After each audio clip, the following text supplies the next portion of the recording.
Laura Guthrie, and I'm the on-site trainer here at Golden Quest. Today I have with me Wallace, Tattoo LF2. Wallace is an 11-week-old comfort here from Golden Quest. Yes, good job. I'm sorry. Good job. And he's been in training for 2 weeks. Wallace. As you can see, he's a very food-motivated little guy. Yes, good boy.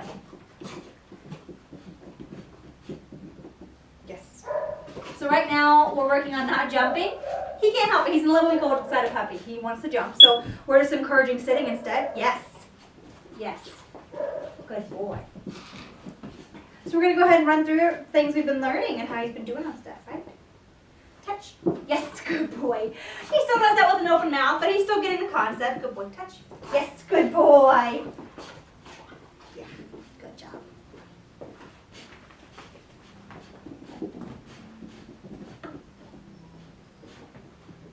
Good boy. Down. Yes. Oh.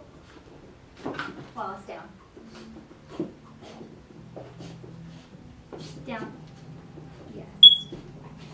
Good boy. Free.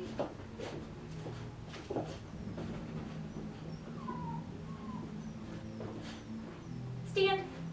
Yes. You sound like a little piglet. You'll sound like a little piglet. You'll make a little piggy noise. Yes. Stand. Yes. Good.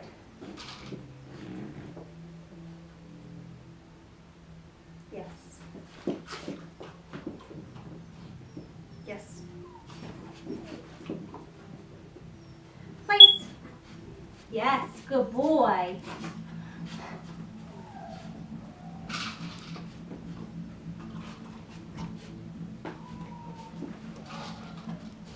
Good boy.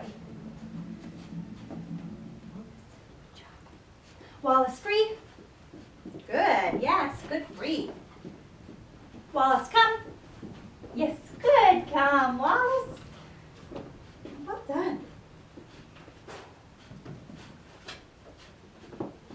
Wallace, crate. Good.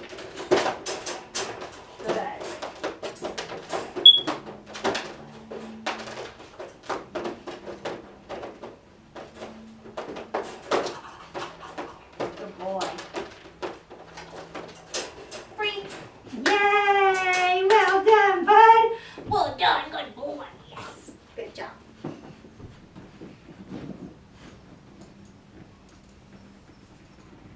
Oh dear. Oh dear. We still very much think the leash is a toy, but we're going to go ahead and show you what it looks like anyway with the leash, right, bud?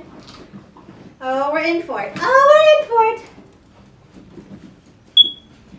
it. Wallace is definitely a retriever, and he wants to hold everything in his mouth, which doesn't necessarily have to be a bad thing, especially like we talked about. If we use him for hunting in the future, then that's going to be a very great thing. But as of right now, what that means for leash training, it means we're going to go to having food right in front of his face to distract him from the leash. Good boy. Yes. Yes. Good. Yeah. Yeah. Ooh.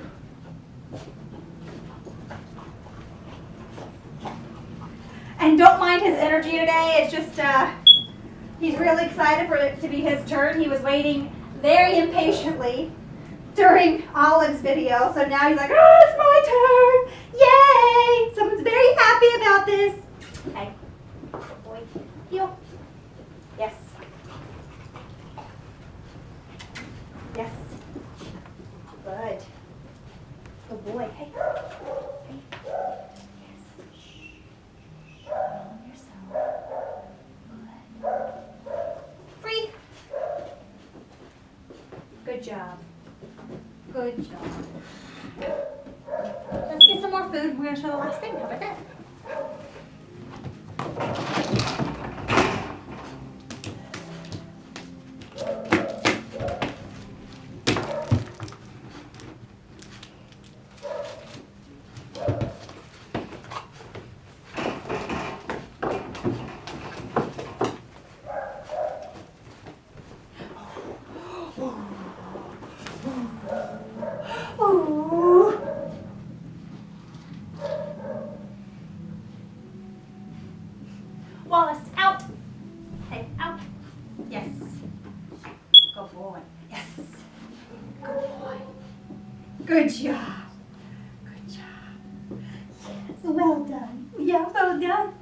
well done, yeah.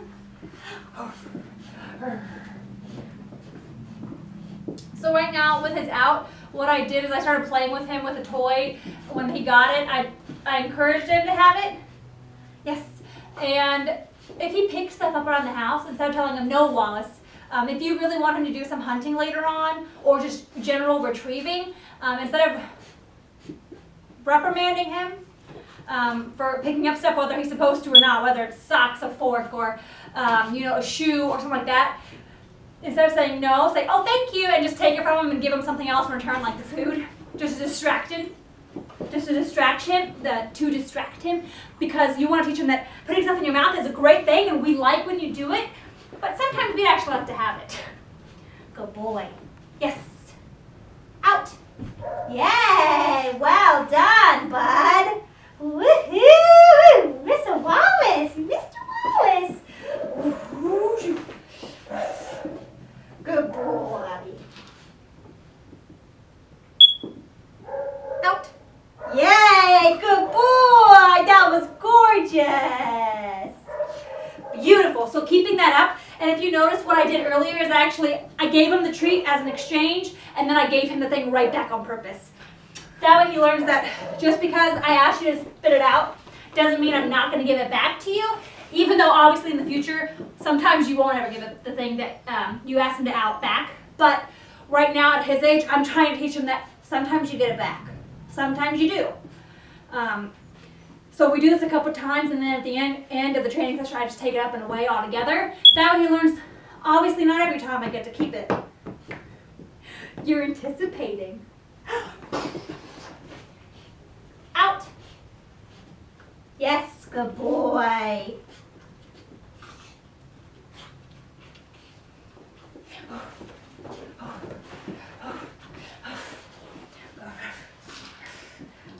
Out. Out. Yes, thank you. And then when I end, I actually kind of tease him with it a little bit, and then I take it up and stop the training session. The reason being is because I want him to be hyped up and excited the next time he sees it. That way, the next training session, we can jump right into it, get him excited again, and it keeps him in the mood. Right? Woo! He's going to look for it. Wallace! Good boy. So like you can see, he's doing fantastic without. Heeling's a little tricky because we like the leash, but it's just going to take some more consistency. Also note with that, if you add too many big distractions, of course it's going to be hard for him to have a perfect heel. But if you guys continue to build a reward history with the position of the heel, keep up his understanding that the sit is an automatic reflex that he needs to do, and that you don't ask him to sit, but instead just encourage him to mold into that position, it's going to be great. He's just a happy little guy. And I think if you guys keep up training, and especially if you work with somebody, I think he'd make a really fun and great hunting partner too. Yes, I do. I do. I'm very proud of you. When it comes to place, he does wander off if he realizes the food stopped. So with that being said, I would just make the food a more common thing for a good while before you take it away and fade it out altogether. Reason being is because if he's still looking for food, that tells me he, in his mind, hasn't built a strong enough reward history with it. And so I would just keep building that up. Start walking around it while he's eating food on it, so he gets used to seeing your feet in motion around it rather than you just being silent or still. Good boy. Good boy. Free. Making sure you say free every time he gets off. That way he learns that he should be waiting for you to release him and not him just walking off by himself. Now with that, I didn't tell him free because he went on by himself. I'm not going to reprimand him for that. Obviously right now it's about getting him into a rhythm.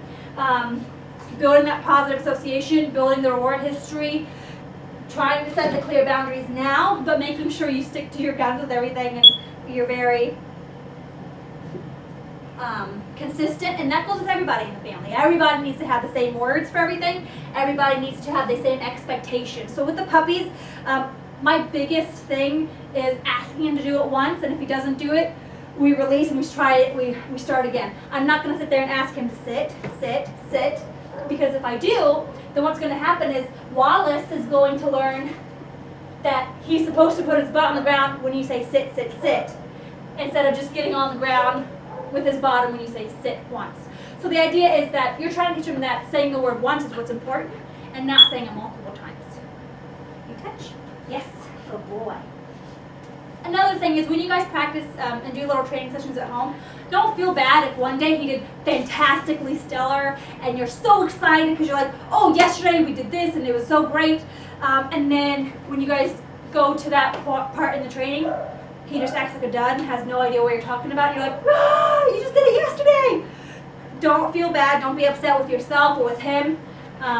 He could just be having an off day, so don't feel bad to take a step back. So, for example, like with his stays, Wallace, you sit. Hey, you sit. Wallace, sit. Yes. Stay. Yes. Good boy. Stay. Yes. Good job. Free. So you see what I did? I did small little steps. Don't feel like just because you think he has a good stay and you can do this whole number and he breaks, you're like, why'd you do that? Obviously that must have been too big, too soon. So just go back and do small ones. Just say, you tell him S-T-A-Y. Yes, I'm spelling it because I don't want to confuse him. You tell him to do that. You take one little step back and say, good boy, and then feed him. And then you can take one little step back and then a little step back and say, yes, good boy, and then feed him. Because you want to build him up for success, and the best way to do that is to keep it small. Don't do too big of distractions too soon. And if you have to back up in the training process, then back up. No big deal. The stronger he gets with stuff now, the easier he's going to be able to work with in the future. And that's no matter what you guys have him do, whether he's just a family pet or whether he's a pet and he has some fun few jobs on the side. Right, bud? That's right. That's right. He's a great little guy. He has a wonderful personality. And he loves food, which makes training all the more fun because it's easy. No matter how full he thinks he is, he's like, I'll take that kibble. That's fine with me. I'll take that food. So that's fantastic. So keeping up his attention sit, which is where he sits instead of jumps on you for attention. So like he jumped, I just ignored him completely. He might wander up, but he might come back over and he might sit down. Yes, just like that. Well done. Beautiful. All right. So Wallace here. Oh, you are a big Wallace. Yes. Wallace here hasn't had any indoor accidents this week. He did have a crate accident overnight. With that being said, my biggest tip is just taking him out right before you guys go to bed, first thing in the morning. Those are going to help. If you notice he's having an accident, even so, then I would get up in the middle of the night with him and take him out until you guys get on a better level of understanding and you can kind of guess how often he needs to go or what his typical potty schedule is like. It's going to be an adjustment for the first week or so, but you guys will get there and it's going to be wonderful because you're wonderful.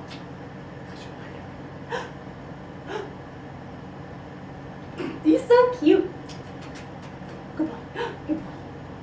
He's like, I really don't want to be held right now. I want to go run around. I want to run around. I know. That's so funny. Okay. So all in all, he's doing pretty well. He whines sometimes in the crate, mostly when he thinks he's going to be let out. So for example, when you're coming in the morning, he gets all excited and crazy. When you put him in for a nap time, which I usually do midday, they go in for a little nap when I go for lunch. So when he hears me come back in, he gets whiny, he starts barking a lot. Biggest tip is don't let him out when he is barking.